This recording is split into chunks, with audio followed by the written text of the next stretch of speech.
माता काली के रौद्र रूप की कई कहानियां प्रचलित हैं, क्योंकि देवी काली ने कई ऐसे दैत्य, दानव और असुरों का संहार किया था जिनके भय से ऋषि मुनि और देवता थर थर कांपते थे। इन्हीं असुरों में एक रक्तबीज नाम का राक्षस भी शामिल था, जिसका काली माता ने वध किया था। आइए जानते हैं कौन था रक्तबीज और माता काली ने क्यों किया इसका वध। कौन था रक्तबीज?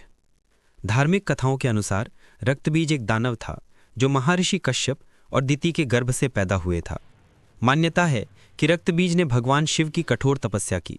उसने शिव को प्रसन्न करके वरदान प्राप्त किया कि उसके शरीर से खून की एक बूंद भी जमीन पर गिरेगी तो उसका नया रूप पैदा हो जाएगा। मान्यता है कि इस वरदान के कारण रक्तबीज को हराना असंभव हो गया। उसका अत्याचार इतना बढ़ गया कि देवलोक के सभी देवता माता दुर्गा के पास सहायता मांगने के लिए गए। जब माँ दुर्गा ने देवताओं की पीड़ा को दूर करने के लिए माँ दुर्गा ने किया और रक्तबीज के साथ युद्ध शुरू किया, लेकिन उसकी हर चोट से गिरा रक्त नए रक्तबीजों को जन्म देता था। इससे युद्ध और भी कठिन हो गया। दुर्गा ने लिया काली का रूप। धार्मिक मान्यता है कि माता दुर्गा ने रक्तबीज को समाप्त करने के लिए अपनी शक्ति से माँ काली का आह्वान किया और माता काली का रुद्र रूप धारण किया। इसके बाद दोनों में भीषण युद्ध हुआ।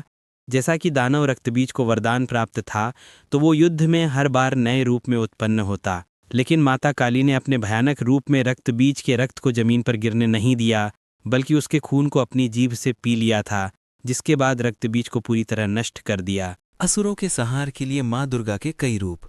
माँ काली का प्रकट होना बुराई और अन्याय को समाप्त करने का प्रतीक माना जाता है।